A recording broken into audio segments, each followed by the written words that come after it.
This is Sakamoto Talks Biology. I'm Manabu Sakamoto, lecturer in zoology. I'm also a paleontologist by training. Today I'm going to be talking about my top 3 dinosaurs. Number 3, we have Iguanodon, which is this dinosaur here. Iguanodon is the oldest dinosaur to be named, or the first dinosaur to be named. It was discovered in 1822 but named in 1825 by British paleontologist Gideon Mantell. Iguanodon means iguana teeth, and that is because the tooth of Iguanodon looks exactly like that of an iguana, a living lizard. But unlike an iguana, Iguanodon's teeth are huge compared to an iguana. And so this dinosaur was fascinated paleontologists and anatomists at that time because it was such a big animal. It was huge. And along with 2 other giant animals, in 1842, Richard Owen then named the 3 animals as a distinct group called Dinosauria. And that's where the word dinosaurs come from. And so Iguanodon is really important because it formed the basis of the name dinosaurs that we actually already know very well now. Personally, Iguanodon's really important to me because it is the first dinosaur fossil I actually saw in my real life.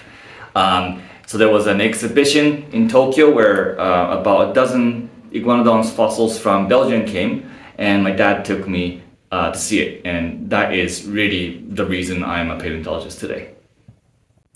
Number 2 is Deinocheirus. Deinocheirus is a very strange dinosaur.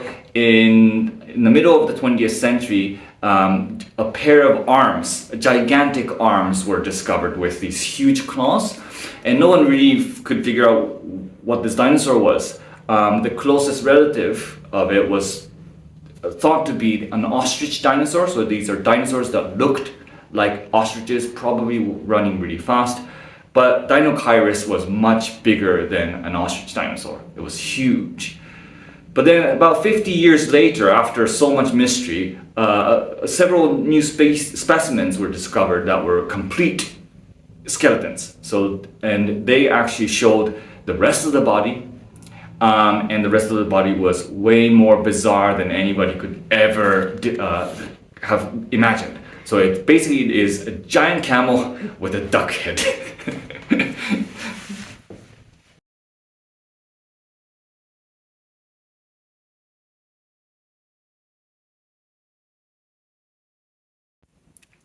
And finally, my number 1 dinosaur is Deinonychus. Deinonychus literally means terrible claw, and it was discovered in 1969-1970s by paleontologist John Ostrom. And it is my number 1 dinosaur because it is the dinosaur that revolutionized dinosaur science. So before the discovery of Deinonychus, or the description of Deinonychus, dinosaurs were considered to be these giant cold-blooded lumbering lizards that were too stupid and too slow to survive, and that's why they went extinct. So that was the mainstream kind of idea about dinosaurs. But then John Ostrom, when he described Deinonychus, he basically realized that Deinonychus was very bird-like, and it had features that made it very agile, very quick, very active. And in order for it to be this active and agile, it could only have been warm-blooded. And so that then revolutionized the idea of dinosaurs being these lumbering, cold-blooded lizards towards a more warm-blooded, active animal. And Deinonychus is actually well popularized in the film series Jurassic Park. Even though it's not called Deinonychus, the on-screen depiction of the Velociraptor is actually a Deinonychus. And the reason there is Velociraptor mongoliensis is a species from Mongolia, but the filmmakers actually renamed the Deinonychus antiropus from North America as Velociraptor antiropus. So that's actually a detail in the novel.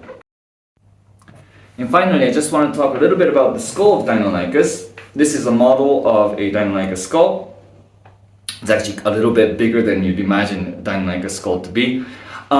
But you can see some bird-like features in Deinonychus skull. So for instance, these large round or circular orbits where the eyeball would have been, long snout, And these kind of gracile looking skull elements. These bones are quite thin and narrow.